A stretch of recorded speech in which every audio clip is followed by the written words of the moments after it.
All right, welcome everybody. You're listening to Gail Force. I'm JD, along with my partner there, Gail. You can see us there up on the screen. You can find us in a couple different places. On YouTube, it's Gail Force Creations. And then under BitTube, I think it's Gail Force. And where else? Oh, Facebook, Every Bit Matters. And what we do on this show is we talk about our views on current events. And we have two events we're going to talk about today. They're not new, but apparently there are some satellites floating around in space that'll do some incredible stuff with cryptocurrencies. And then we're going to dive into something completely alternate, maybe, who knows, the paranormal or whatever. But we're going to talk about some tombs in Egypt that have been opened, and there's been a few deaths. So welcome everybody to Gail Force. Let's get her going. How you feeling today, Gail? I'm doing real good today. Doing real good. The weather's a little chilly, but I'm doing good. Yeah, it's raining a little bit outside. We're here in Central Florida. And I'm getting a slight buzz out of my speaker here, so I'll get that by the next show. But everything else seems to be working pretty fine. We're trying a new platform here, so hang on with us. So the news today, besides rioting still happening in Europe, is there's a couple satellites in orbit that might help out with Bitcoin transactions and other digital transactions. Everybody says that it's vulnerable because you need the internet in order to use Bitcoin and Litecoin and other digital coins. But with these Bitcoin satellites, you're completely off the internet as long as you're one of the nodes or you're connected to one of the nodes, and they connect through a little satellite dish that you put on the side of your house or whatever, and you got to have some special equipment.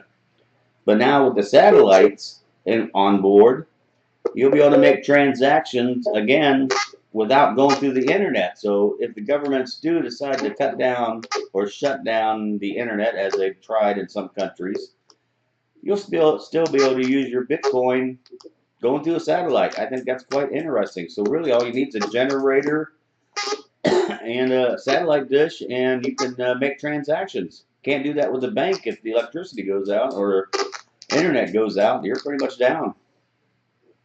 Absolutely. It's just creating a larger backbone for the blockchain, which will give the greedy people in the world less of a stranglehold on us little people. Yeah, and plus it could help remote areas that don't have any kind of internet service, hardwire or cable. But you could be out in the middle of nowhere, and as long as you have a satellite dish and some form of power, you can still access your Bitcoin. Interesting. I think. Well, actually, they're setting it up so that you'll be able, if you got a satellite phone, you'll be able to take a bounce of those satellites and do it through a sat phone. Wow, that's pretty cool. Yeah. So the things they're doing nowadays, like I said a while back, it's going to be a completely different world here in 5 or 6 years. Oh, absolutely. If we can get through the depression, which we think is coming up fairly soon. Yeah, I think it's gonna be different places around the world. I think people that are halfway prepared will do okay. Yeah. What's halfway prepared? Try to get out of debt, have a little extra cash, a little bit of gold, silver, some cryptos. Prepare like you're prepared for a hurricane or winter storm. Have 2-3 weeks worth of food and water. Beer. You'll do real good. Yeah. Beer, cigars, yes. Yeah, you can use some of that for barter. If you need to make a barter for something, you want a steak or something, you give up a little bit of your liquor. There you go. Yeah. And propane tanks and charcoal will be worth their weight in gold. Well, if you look around trees, you'll be doing pretty good too. See, the buzzing is coming when I'm talking, and I think it's going through Skype. I got to look at that again. Other than that, it looks really good. All right. Yeah, you have to check it out. Yeah, and then some other interesting news I saw just recently was about IOTA, and I didn't know it, but they have partnered with over 100 companies, and they're kind of doing it undercover, not undercover, but they're not making big noise about it because they're actually doing work. They have over 100 employees working on this, and some big companies behind them. And I know we own a few of their tokens, so hopefully IOTA might be a good pick here in the future because this was a really good article. You can find it on Facebook under Everything Matters, and I thought it was a little interesting article about IOTA. Haven't heard much about them in quite a while. They've been staying under Yeah, the they're radar. kind of quiet. Yeah. And what else is going on with the crypto news? Anything exciting?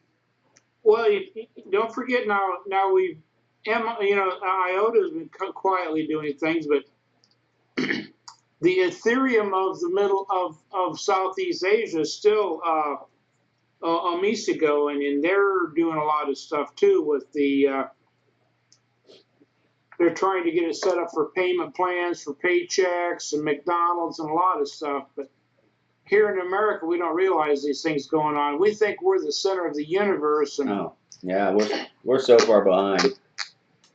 oh yeah, yeah. It's just like there are other countries that are, because they have such remote areas, that cryptocurrencies, like in Southeast Asia with Thailand and Burma and all these countries, people can have satellite phones or something like that. They could be 150 miles out in the jungle and still transact. Yeah. It's Pretty it's amazing. going to be large. Oh, that's another thing. That was another thing in the article about IOTA. Is they're one of the few crypto coins that they haven't partnered with the government of Germany, but they have got the okay from Germany. They're trying to be very transparent with all the laws, and apparently they're one of the few cryptocurrencies that have got the AOK from the German government. So that's another thing that helps them. Apparently they're run by a bunch of professional people. So IOTA is something you might want to keep a lookout here in the future. Yeah, there's several of them that are finding out if they don't do the too secretive thing, like what's some of those secret coins? Zcash and Monero, the privacy coins. Monero, yeah, Monero and several others are trying to be totally secretive, and the government's going, no, no, no, no, no, we can't get our tax money if you do that. Yeah, I'm sure they'll find a way still. Yeah, well, I'm just saying is that's if they have just enough transparency that the government can get their doggone tax money, they'll get the blessings and approval of the government. I was reading an article about some code that came out, and the thing that people don't like about Bitcoin is, every transaction is transparent. The addresses from where everything's coming and going from. You just don't know the identity. But a lot of people say that it can be traced, and you can eventually find out the identities of people. Well, now they're coming out with this new cryptography to where the address, where pretty much everything is hidden, but then how do you have the trust that that transaction's actually a good transaction? And it's kind of hard to explain, but the way that they kind of explained it was, let's say there's a picture in a book, and somewhere in the picture is Waldo. Now, you can see Waldo, but other people might not be able to see Waldo. So how do they know you see Waldo? Well, what you do is you have the picture, the picture, but somewhere in that picture is Waldo. But what you do is you take a piece of cardboard that's bigger than the book, and you cut a little hole in it, and then you take that cardboard and put it right over the picture of Waldo. So all you see is Waldo. You don't know where it's located on there, but you know it's located on there. So this is another way to have a privacy coin to where you can't see the addresses and everything, but then again, it's a good transaction because everybody agrees, yes, I see it happened, I just don't know who did it. Right. So that could really screw up a lot of people. I mean, a lot of governments. Well, yeah, and there's another one they're kind of doing Their very inexpensive token is called Digibyte. And Digibyte is going to be, they're kind of backing off from being a currency as to being a security token. And it's going to be a verification setup where it can read your DNA, do all kinds of stuff, where you won't never need passwords and anything anymore. You could log into your bank, and it's going to be, yep, this is who they say they are, and there'll be no passwords, no logins, keystrokes, or nothing for anybody to do. And the thing with Digibyte is, now Litecoin is a clone from Bitcoin. Digibyte is a clone from Litecoin. So what a lot of people don't see is when you take the Lightning Network and throw it into the mix, those three are going to be able to create a super fast with low security, or not real snail slow, but just a little slower with super security. They're all working behind the scenes. All three have great communities. Oh, good.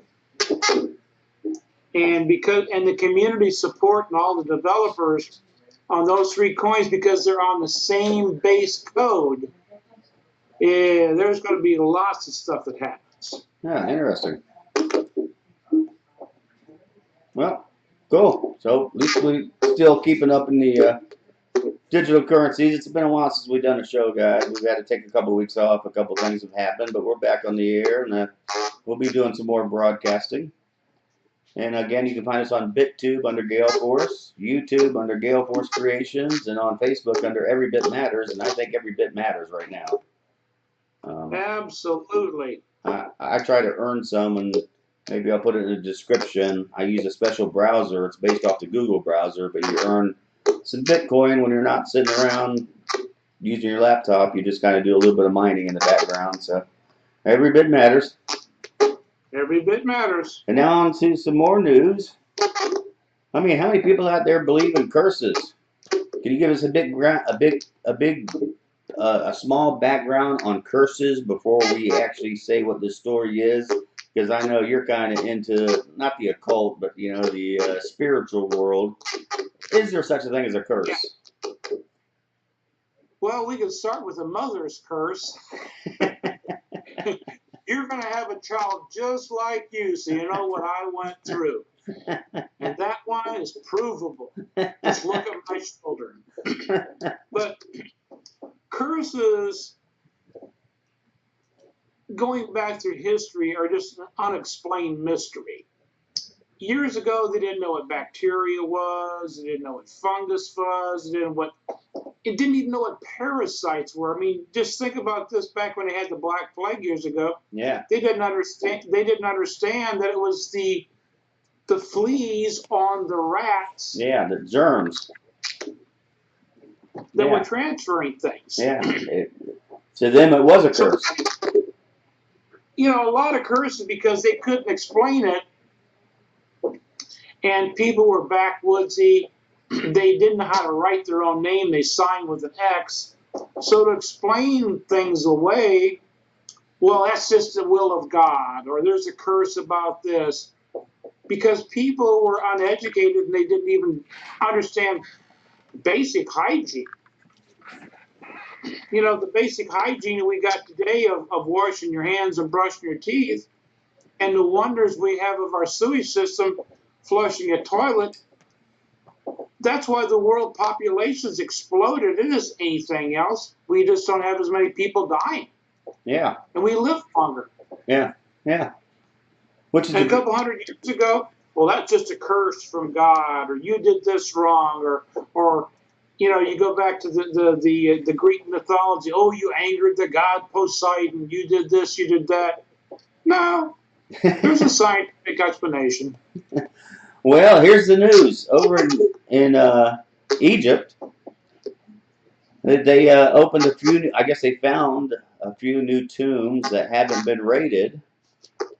and still had the original artwork in there and the sarcophagus. And so I guess they've been doing some exploring. They opened some of these sarcophagus, and apparently 5 or 6 of the expedition or the explorers or whoever, archaeologists, have passed away suddenly.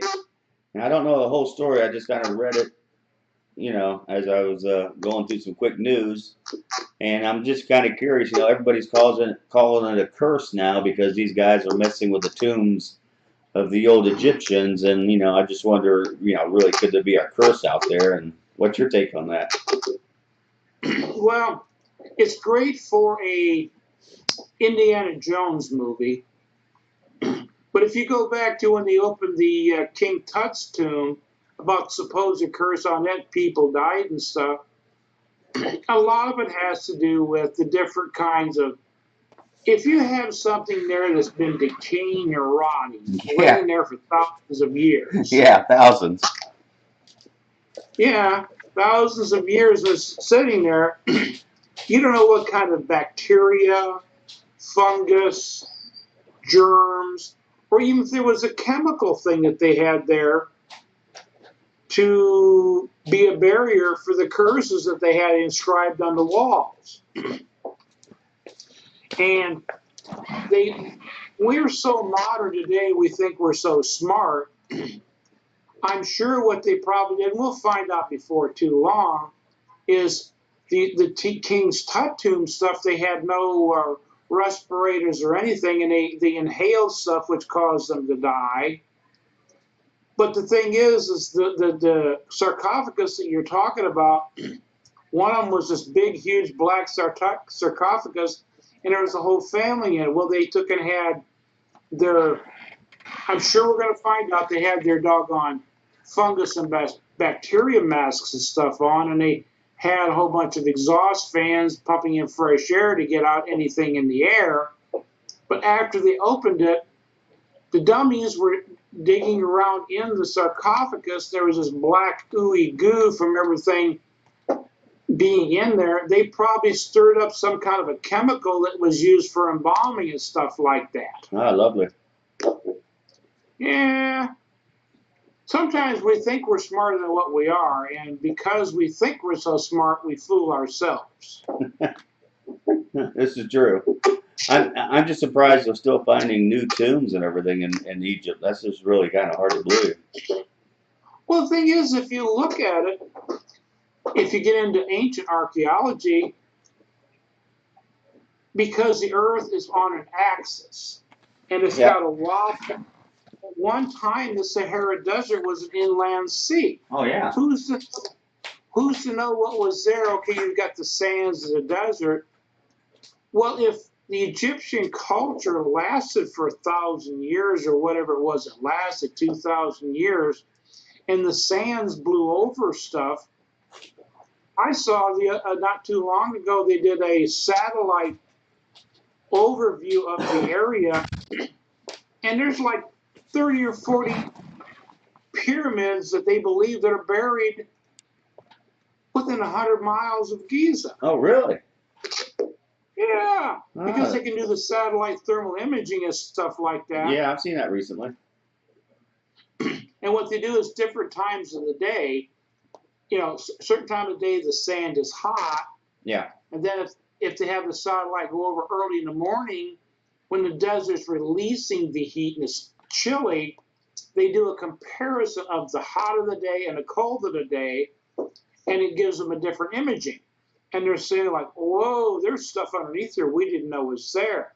So to say that, I'm sure there's hundreds of burial sites and sarcophagus. And gotta think about, they talk about, this is the third kingdom, the first kingdom, this is the first, and they start talking about that. They're talking about a couple thousand years. And if people only lived, well, let's say they lived 50 years. Some live more, some live less. But if you've got a couple thousand years of different pharaohs and they all live 50 years, yeah, that's 20 pharaohs for every 1,000 years. Yeah. Yeah. Because, and you're talking about a couple hundred different pharaohs you could have running around here from the early kingdom, the middle kingdom, the late kingdom. So you think we're going to still be finding new archaeology, new sites all the time, huh? Absolutely, because Egypt, the area of Egypt, all throughout that thing, and you've got the Upper Nile, you've got the Lower Nile. Different times, if you have the cycles of where the Nile was low or the Nile was high and it flooded inland several miles, so you're going to have stuff like, instead of being within 2-3 miles of the present Nile, it might be 20 miles away for a kingdom that lasted, several hundred years. So there's stuff all over that area. And that's just the Egyptian thing. What about the pre-Egyptian societies that lived there, and going into ancient Sumeria, and when they traveled across it and stuff? There's thousands of years of history. Yeah, what's going to get me though, I can see the next couple archaeologists that go into these tombs are going to be a little scared about opening these new tombs because of the curse. Right? Well, what you're going to have to do is go in there with full hazmat suits, open things up and take all kinds of air samples,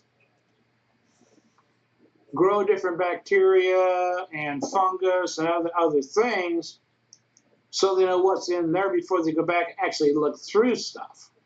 Yeah, this kind of ties in a little bit. I always thought it was strange when we went to the moon and the astronauts went out on the moon in their spacesuits and they came back into the LEM. So what was ever dust or whatever was on their spacesuits was now in the LEM. So now they transfer to the capsule. So now whatever was with them in the LEM could be in the capsule. But when they came back, they just opened up the whole spacecraft real quick to get the astronauts out. Then they put the astronauts in quarantine. I mean, if there could have been something left on that dirt or whatever, once they opened up that capsule, I'm like thinking, that was kind of stupid. Why didn't they put the whole capsule inside a quarantine and then open it up to let them get out then, I always thought that was a little strange when I saw that. I did too, but you get to think about it. They're like a couple hundred miles out to sea, and it splashes down the water, and they're thinking that anything on the outside of the capsule is either going to be burned up coming into the atmosphere. Yeah, that was definitely burned up. Yeah. But opening it, the salt water out in the middle of the ocean would wash things off. Yeah. But if you want to go the other side of it, let's go back to when you and I had darker colored hair. There was a movie called The Andromeda Strain. Ha! Great movie. Michael Crichton wrote it. Never knew that. Yeah, buddy. Michael Crichton wrote that. He also wrote Jurassic Park. But yeah. You just think about the Andromeda Strain. That could happen. Yeah. That was some kind of bacteria that flew in on a meteorite or something and then ate up everything rubber. Right. Yeah. Anything flesh or flesh-like rubber or... I thought that was a pretty neat movie. Stuff like that. Yeah, I think that was one of the first ones that kind of scared me. That was before the Alien time. When Alien came out, that one really scared me. Something. Yeah, well, the one that scared us all. Yeah, I'll admit it. Yeah. It's when they played Tubular Bells in the doggone movie The Exorcist. One of the all-time greats. All the all-time greats is The Exorcist. Yeah. Andromeda Strain. Yeah. Alien. And the first Jaws movie. Oh, and Soylent Green. I thought that was good. Oh, Soylent Green. Charlton Heston, one of the best. You get to think about what the stuff on the side of it. Yeah. And he's dying. Soylent, you have to know, Soylent Green is people. It's people. Yeah, lovely. I could see that coming. That's going to happen if we have this big Great Depression that's supposed to be worse than the Great Depression. I don't think there's anybody alive now that was in the Great Depression. So we really, we only see it through, newspaper and old film and stuff. But I can't imagine. there's some people alive that were through some of the worst parts of like World War II and stuff like that. There's some Germans that survived stuff like Dresden. There's some Japanese that survived the firebombing of Tokyo. Everybody carries on about Nagasaki and Hiroshima. Yeah. There are more people that died in Tokyo from the firebombing than anything from any nuclear weapon. Yeah. Yeah, we did that through all through Europe too. Near the end of the war, we just firebombed as much as we could. Yeah.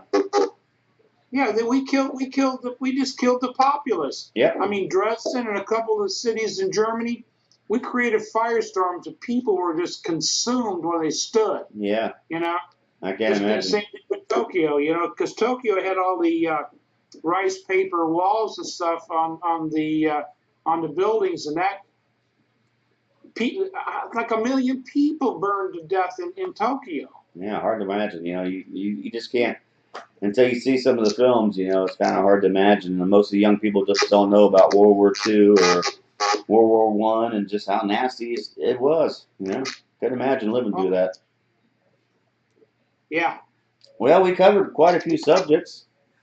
Been on for quite a bit. I'm interested on how this turned out, so I'd like to see how the recording is. And then if it turns out pretty good, I want to post it. We can talk some more offline. That sounds good. Well, everybody, you've been listening to Gail Force. I'm JD, along with my partner there, Gail. You can catch us on BitTube under Gail Force. Catch us on YouTube under Gail Force Creations. Still should be able to search under Gail Force and hopefully come up. And on Facebook, Every Bit Matters. And in the future here, we're going to try to do some live broadcasts over Facebook. We'll see how that works out. I'm working on that next.